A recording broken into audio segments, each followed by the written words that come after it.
Election day is November 8, but there is still time to register if you are a new voter.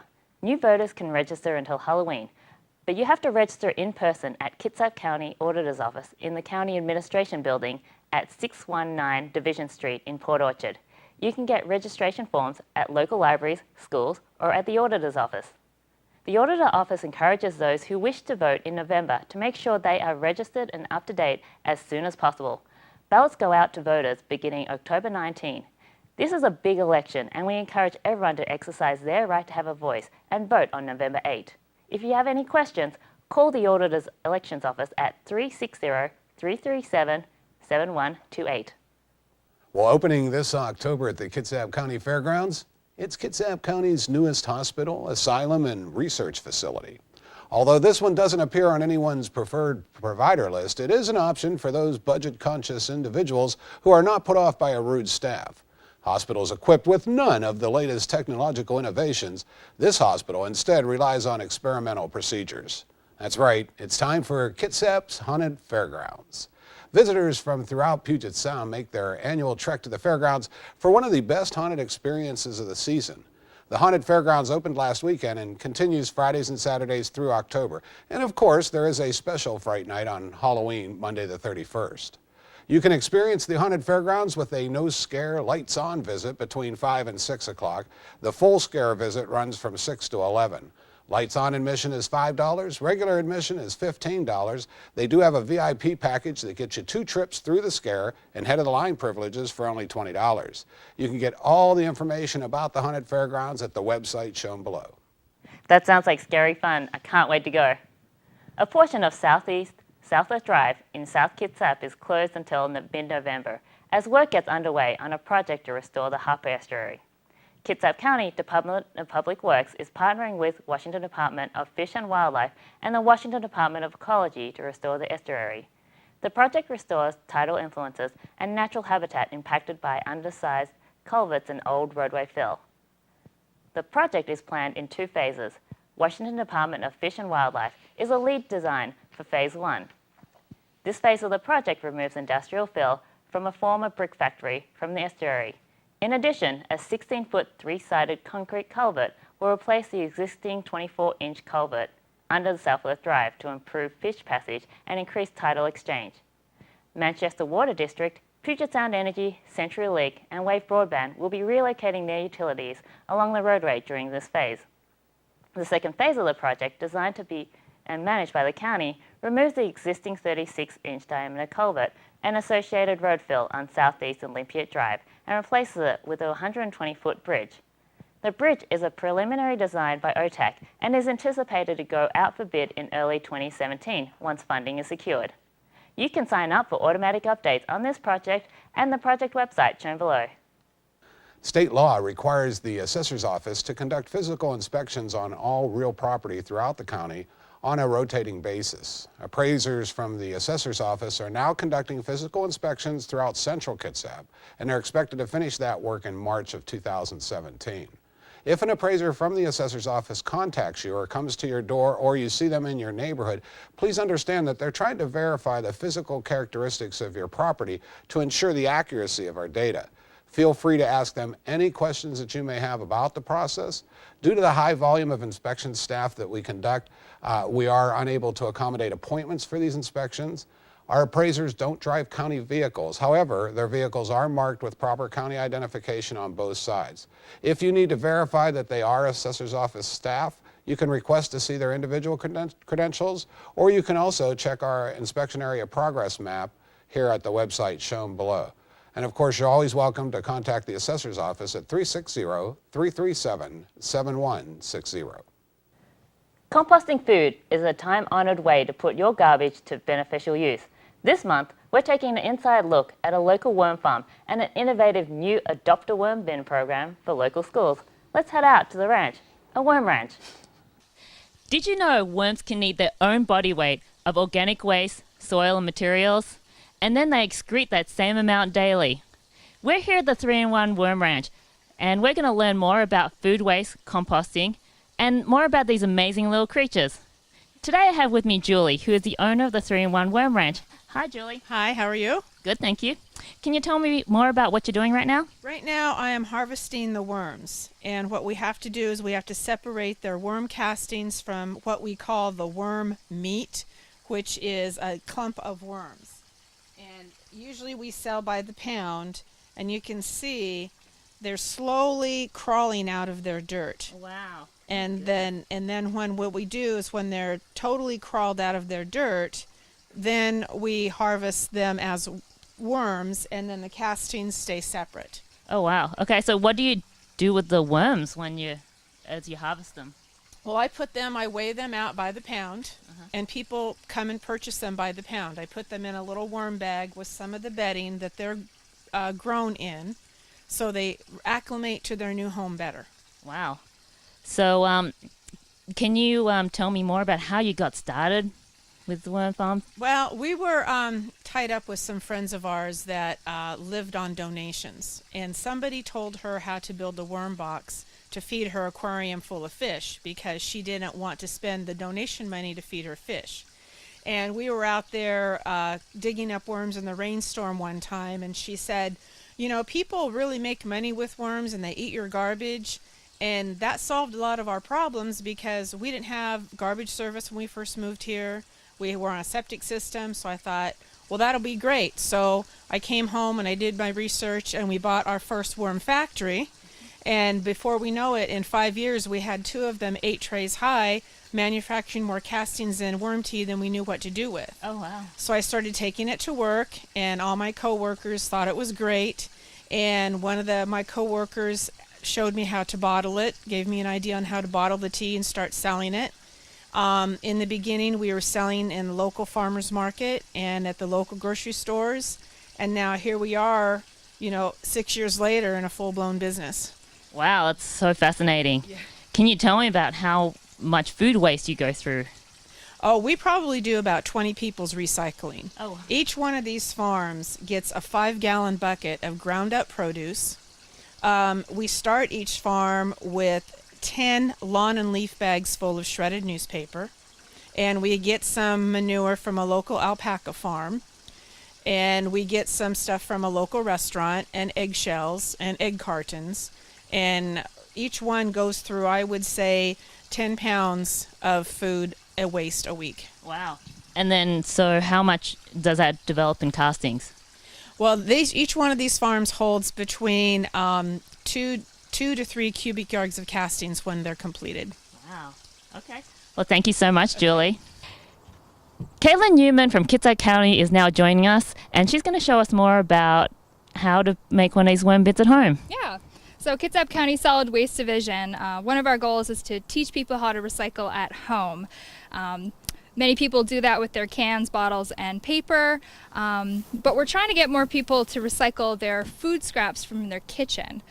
So one really easy way to do that is by making a worm bin and keeping it in your home. So this worm bin is about the simplest bin you can make. It's just 2 14-gallon plastic tubs from a hardware store, and I drilled some aeration holes along the side and also on the top, and the worms will live inside of this bin. So we're just going to talk a little bit about what goes in, and Julie, the worm rancher, is going to help us. She's the expert. So if you had a bin like this, how would you get started? I would put in a thin layer of newspaper on the very bottom, just a plain flat sheet of newspaper to kind of cover the holes in the beginning. And then what you have is your shredded newspaper is a good start. And you don't ever want to add any dirt or anything. You just want to go ahead and start adding ground up food waste with your shredded newspaper. You can put in egg cartons if you prefer, some cardboard, as long as it's fairly small so the worms can break it down. And then just feed them once a week. Okay. So where would you recommend that people get worms, or how can they get worms if they want to start a worm bin like that? The best place to do is a local worm farmer. It's better to find your local worm farmer than to go online or on the internet, because that way you get the freshest, healthiest worms possible, and they're grown locally.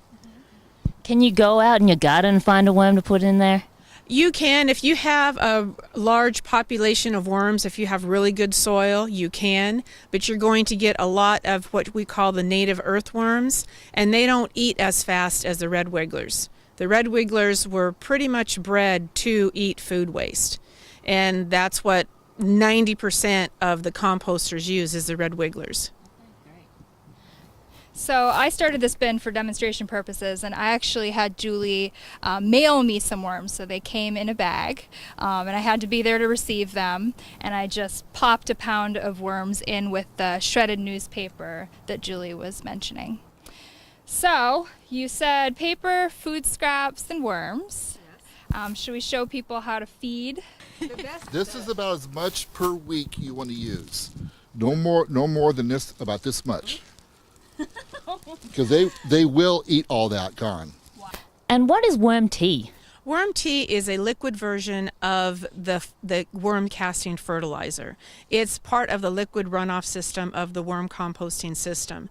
And what that is, it's pH balanced, and it will fertilize your plants on a liquid way. And I recommend that mainly for houseplants, especially during the winter time, because it also is a bug repellent. It keeps spider mites and aphids off your plants.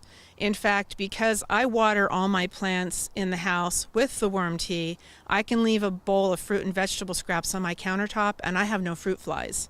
Because it has an enzyme in it that the bugs can smell that we can't, that destroys their skeletons. And so they don't go there. I'm going to have to get some of that from you. Okay. Yeah. We're always welcome to share that little tidbit, because my goal is to keep the insecticides and artificial fertilizers out of our environment. And then how long does it take for things to compost? You won't get any usable castings till at least 3 to 4 months. And the liquid that drains off is the liquid fertilizer. That's usually with 2 months before you get any usable liquid fertilizer. And so what makes the soil so great? What the worms do is they were created to aerate and fertilize the soil so we could grow food. And their worm poo, which we call the castings, is naturally pH balanced to what soil is supposed to be. So you don't have to add any chemical fertilizers or any other additives. And in fact, the castings are so rich, you only want to use a quarter worth of castings with your garden, to fertilize your garden. You don't want to use the full castings. All right, great, thank you. And you've also got this worm factory bin in front of us here. Can you tell me more about this? Yeah, this is for people that don't want to bother to do that system. This is a ready-made system called the Worm Factory, and it comes with 3 trays that have holes already aerated, and it has a reservoir, which is drainage. So it's all one system. So the spigot will drain all your water off. And then you it comes with the lid, and as the worms feed, the lid will raise up. And so when the lid gets to this point, you would put another tray on and start feeding your worms. And by the time this is 3 trays high, the bottom tray will have usable castings for your garden that you can just dump in. So you don't really have to do the worm separation or anything like that if you don't want to. Okay. It's pretty much foolproof. Great.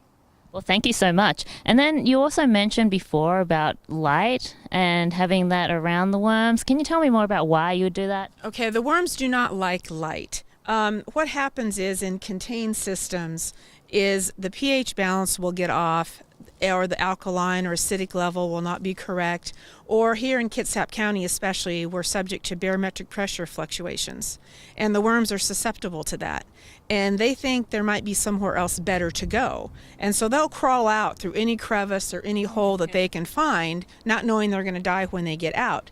But as long as you keep in a lighted area, it keeps them contained. They will not escape. Okay, that's good to know then. Great. And so I see they've got a spigot on the front here, but Caitlin, in your version, you don't have one. So how would you deal with that in the home version? Well, Julie was telling me, there is drainage on the bottom here. They don't like to be in a saturated area. They don't want to be drowning in water. So I put drainage in there. There isn't a spigot to remove that water, but Julie told me that it's just important to dump it out every once in a while. Keep an eye on it. Pick it up if you hear it sloshing. drain it out. Or you can drain a little hole in the bottom and just put it over a container, a tray or something, so you can see when it starts leaking the liquid out. Okay. All right, well, it looks like there's some really great options, whether you're doing it yourself at home or if you want to get something a little bit more manufactured and ready to go. You got some great solutions to doing this in your own home. Thank you, you guys. Thank you. So, Caitlin, this has all been really interesting, but how does this tie back to Kitsap County? Well, Kitsap County Solid Waste Division helps people to recycle as much waste as they can. A lot of people in the county are already doing backyard composting, which is great for your yard and garden debris, but people have concerns about putting their food scraps into their backyard compost pile. They don't want to attract pests to their yard. So by showing people this really simple home worm bin, we can help people recycle more waste. And the reason we want to do that is that in our country, food is the second largest component of our garbage. 30 million tons are sent to landfills in the United States every year.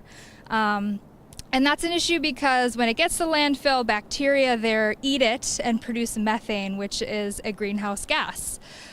So we really need to work on removing organics from the landfill. And Kitsap County is going to be doing that in a few different ways over the coming years. Okay, great. And so I understand that you have a new kids program coming out to help with educating the children of our future about this. Kitsap County Public Works has long had environmental education for schools and youth groups in our community. I met Julie because I needed to buy some composting worms for a classroom. They wanted to have a worm bin in their classroom. It works really well with a lot of their science curriculum, helps kids be responsible, and it's just really cool. So we're going to continue that program in schools around the county. We're going to call it Adopt a Worm, and teachers and students who are interested can keep a worm bin all year in their classroom and learn and help reduce waste. And so we're going to put the details on the bottom of the website here if you want to participate. Yep, we'll have, hopefully pretty soon, we'll have some worm bin diagrams that will help you to build the ones you saw today. Links if you wanted to order a pre-made one. And we'll also help people to find worms to purchase. The second reason Kitsap County likes to promote worm bins in people's homes and schools is that it helps gardeners and people who care for yards reduce the amount of pesticides and herbicides that they need to use. It's a less toxic alternative to chemical products from the store. So we will have the phone number for Kitsap 1 at the bottom of the screen. If you're a teacher or even a student or a parent who's interested in bringing these worm bins to your school, call that number, just say you would like a worm bin, and I'll get in touch with you. So I've had a great time here learning more about composting and how you can make your own compost bin at home. We can all help to make our community a little better by helping to compost ourselves. To learn more about composting, go to the link on the bottom to learn more. Well, that was an interesting story, Erina. It's interesting to watch how the whole process works. And, you know, the county's very interested in processes and improving them to gain efficiency and increase service levels. I spent some time with the PEAK team this month. PEAK stands for Performance Excellence Across Kitsap. Let's take an inside look now at how they approach process improvement through implementing the LEAN program. We have here a program that we call PEAK. Stands for Performance Excellence Across Kitsap. And in that PEAK program, what we do is we employ Lean Six Sigma, which is a methodology and tools that help us to improve our processes. The Lean Six Sigma methodology, it has its roots in Toyota Corporation, so it has some Japanese culture and some Japanese terms and words with it, but the main tools set from that is giving us a way to look at our processes and to map out our processes step by step. So we're drilling it down to a step level, and then we're performing some analysis around it to see if it's adding value, if it's got any waste in the process, and what's its quality like. So that way we can increase the speed, effectiveness, and efficiency of the process. And then I think the other big caveat or the big benefit of that methodology is that it also encourages you to reach out to the voice of the customer. So you're interacting with citizens and you're interacting with our internal and external customers, asking them what they value and how we can collect their needs and requirements and make sure that those are met within the process. We began this program in January of 2013, and what we've seen is tremendous cost savings in the terms of increased capacity, which means that our staff now can take that capacity gains and provide more value-added services to our citizens, and that's being done with our current labor, so we're not having to increase any labor to provide those additional services. Not only that, but it also increases transparency. It reduces that time to bring those services to the customer, and more importantly, it improves morale for our employees because now they feel like they can be part of a solution that people are happy about. And we do a lot of training and a lot of skill building, as well as identifying what processes need to be fixed and which processes need to be analyzed and worked on. And in doing that, we've built this culture of training people to look at process first, and our employees have just embraced that, and it's really changed the culture here at Kitsap County. And since probably the last 18 months, this has now been incorporated into our budget process, so metrics are being reported for our budget process. And then also, and probably most impactful, has been the fact that we've tied lean methodologies and integrated that into our IT department. So let me ask you this. How does technology integrate with the actual analysis of processes? It is very impactful to IT because IT relies on process to determine what the real needs are for a technology. And I'd like to throw it to one of my employees, Dan Ostro, to explain that in more depth. So I'm Dan Ostro. I'm an enterprise process analyst here at Kitsap County. One of the biggest things we do here is integrating process improvement with our IT function. In the past, we found that departments and offices would come to information services and to solve inefficiencies with using technology. Many solutions in the past were deployed, and we found that those processes had to be changed in order to fit the new technology solution. A lot of times that resulted in a lot of frustrations. So using process improvement methodologies that Andy talked about, Lean and Six Sigma, we try to improve that process, look for efficiency gains and standardization in the process, and then find the best fit technology to apply and for that solution. With using Lean Six Sigma methodologies, we have a number of tools that we can use. We've had over 190 improvements reported since 2013 when we started the program. One of the tools that we like to use is called a Kaizen, which means rapid improvement. And what happens is a group gets together for a week-long event where they take an in-depth look at a process. These are the people that are key to the process or in the front line doing the process, so they really understand the issues. And so does that include everybody involved with the process ideally? Because sometimes process analysis is done at a management level and it doesn't really capture the reality of what's actually happening. Right. It includes a representative from each portion of the process. So we want somebody that actually does the work, that actually takes in the permit or that actually processes that piece of paper. So, yes. And so, do you have some examples of where the county has used this approach to process analysis and how it's turned out? Yeah, we do. We have a few, 190. We started this with community development's permitting process. It's something that is impacting to our citizens. And community development has spent a lot of time improving and analyzing and looking at their permitting processes. They have a number of them. And through this, they've been able to get some efficiency gains.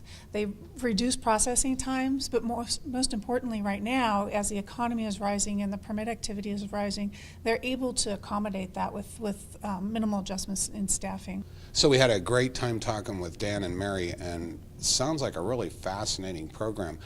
The county has over 1,000 employees. How do you engage employees in this type of a program? Right. So what we did is we wanted to make sure that we were giving the right skill set and tools to the employees to embark on this journey, to be a part of this culture shift and this change. And so what we did is we developed a customized training program, certification program, that trains the Lean Six Sigma methodologies and tool sets. And what we do is, because as I mentioned kind of in the onset of this, is that there is a history of Lean Six Sigma in Japanese culture, and one of the things that we adopted was the fact that they use belts to signify knowledge and skill set and experience. And so you know that from like karate, where they have brown belts and black belts. And so we adopted that same thing. They do that. That's industry standard for Lean Six Sigma, is to use belts to signify the different levels. And so we actually developed a certification program for a yellow belt level, which is a practitioner level. That's the a base level of any employee that teaches them how to look at process, how to determine what is the value needs out of that process, and basically start questioning, why am I doing things the way I'm doing them currently, and is there a better way to do it? Great. And then we also developed, kind of for those shining stars, if you will, a green belt certification. And a green belt certification is how to facilitate and lead process improvement activities. Someone once said, when solving problems, dig at the roots instead of just hacking at the leaves. It seems the PEAK program is doing just that. That's true. Well, that wraps up this month's Inside Report. You can see past episodes of the program at our website. We also encourage you to go to the website, and you'll be able to submit ideas for future shows. Thanks for watching, and please join us again next episode.